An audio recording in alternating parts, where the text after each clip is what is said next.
Hello and welcome to the Standout CV YouTube channel. In this video, I'm going to teach you how to format and structure your CV so that it looks professional and it's nice and easy for recruiters and hiring managers to read. So before I get started, if you're new here, make sure you hit the red subscribe button so you get access to all of my new CV advice videos. So this is a real CV which we wrote for a customer a while ago. Obviously the personal details and company names have been changed here, but I chose this CV because it's been used in the job market before and it managed to get interviews for this person, so it did its job.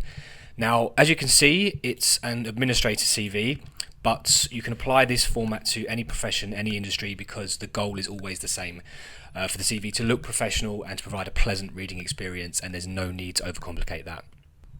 So the first thing I'm going to talk about is the overall format of the CV.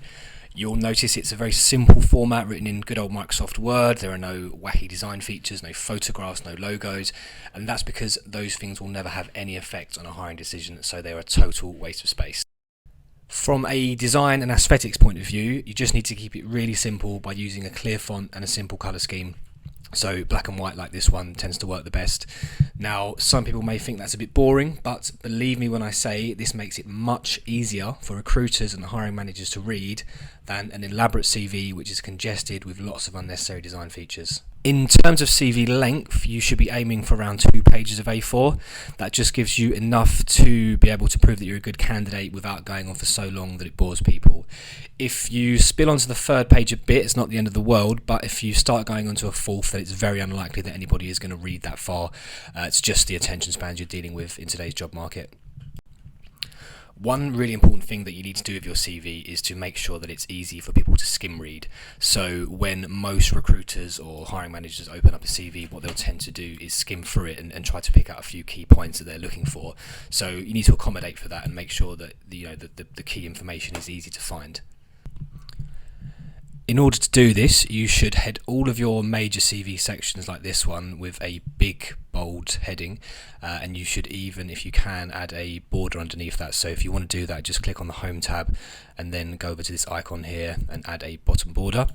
Then when you go down to your work experience, your roles, you need to make sure you're heading each one with a nice bold title, so that's clear, and you want to leave a good couple of lines worth of space between each one. Adding all of this type of formatting will just help people to read the CV, pick out the things they need, and it should increase the responses you get from your applications. Now that I've covered the formatting of the CV, let's take a look at the structure. So starting from the very top, you need to head your CV obviously with your name, and I like to add a professional title here because that just sort of sets the tone for the CV and subtly tells people that they might have a good suitable person here. Then underneath there, just add your contact details, so very simple: location, telephone, email.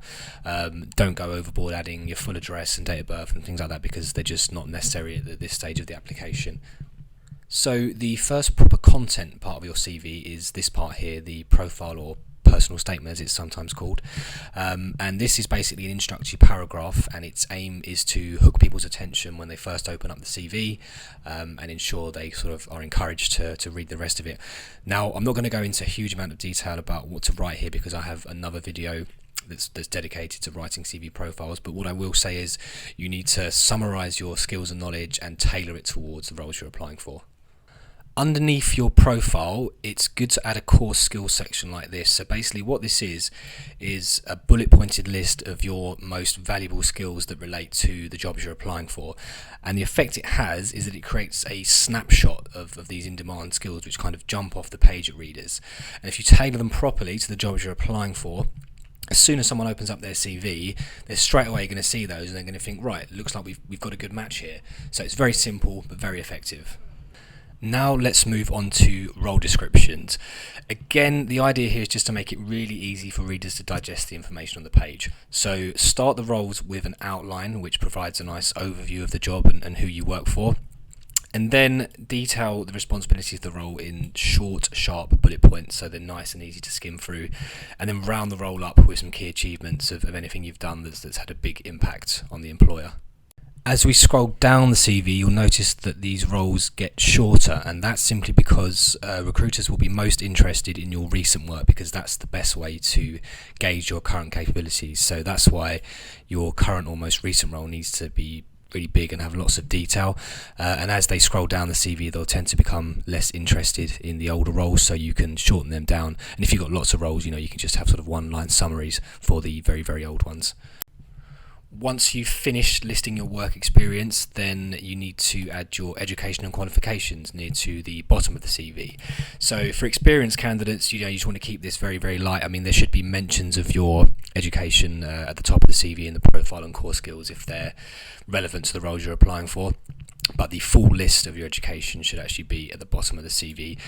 The only exception to this is if you are a school leaver or you have little experience, then you probably want to put your education nearer to the top.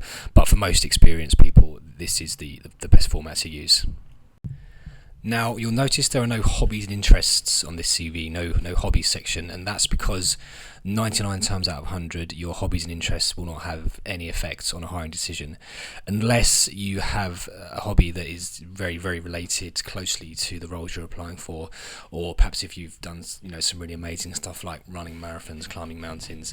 But if, like the most of us, you have pretty boring hobbies like going to the cinema and eating out, they aren't going to wow anyone, so just leave them out of the CV. And to round off the CV, I like to add a nice little line saying references available on request here.